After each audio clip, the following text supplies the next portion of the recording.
Now, circus elephants are making a comeback this weekend in sport in Sydney. What am I saying? As part of a show celebrating the golden age of the big top. They won't be live animals, but extraordinary puppets created by the team behind the film Warhorse. Reporter Mark Reddie explains. We're about to go back in time and experience the golden age of circus this morning with the show Circus 1903. It opens at the Sydney Opera House this weekend, and with me now is the show's director, Neil Dorward. Neil, tell us a bit about the show and how it's different to, say, modern-day performances like Cirque du Soleil. Well, Circus 1903 is a real traditional show from 100 years ago. We're trying to capture the essence of the golden age of circus. We have no storyline, we just have pure circus skills, amazing talent from around the world, and also included in that is some beautiful puppetry elephants. So the circus used to travel through the states, bringing communities together.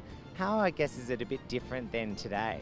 Well, 100 years ago, circus was like pop concerts, the Olympics, movies, all captured in together as one thing. So when they arrived into these towns and cities, it was like nothing the audiences had ever seen. So they closed the schools, they closed work, and they all came along for the whole day to see this amazing tent structure get built and really finishing the day off with an amazing circus performance. Yeah, unfortunately work and schools will still go on this week, but tell us a bit about animals, because animals have been banned in the circus for years here in Australia, but you've managed to get around it, and they're moving into the Opera House this weekend.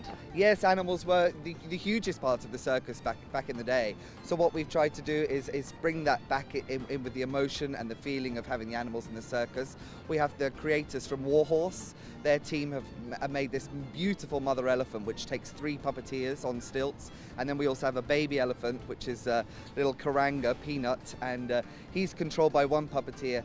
And it just really is so mesmerizing to see these elephants. They're very lifelike. And there's some pretty risky acts as well. I mean, there's a woman hanging upside down, there's knife throwers. Tell us a bit about some of those acts. Yes, we have been casting for, a long time, almost a year, and we found acts from around the world that are just absolutely incredible. A death-defying high wire act. There's 3 people balancing on bikes and on handstands way up in the air. I mean, really risking their life. We also have, as you can see, a beautiful lyra act, Elena, who is just sensational, contorting herself around a lyra ring. We have a beautiful contortionist act. She's from Ethiopia, and you've never seen anything like it. How she can bend herself over is absolutely, incredible. So why have you decided to open the show in Australia before it tours worldwide? We have a great relationship with all the theatres and venues of Australia. We've opened many of our shows here, The Illusionist, Le Grand Cirque, and we often find the Australian audiences are just so fantastic. It's a great place to premiere our show. So there you go, Neil Dorward there. Now this will be an old century tradition with a modern twist, and it opens at the Sydney Opera House this weekend.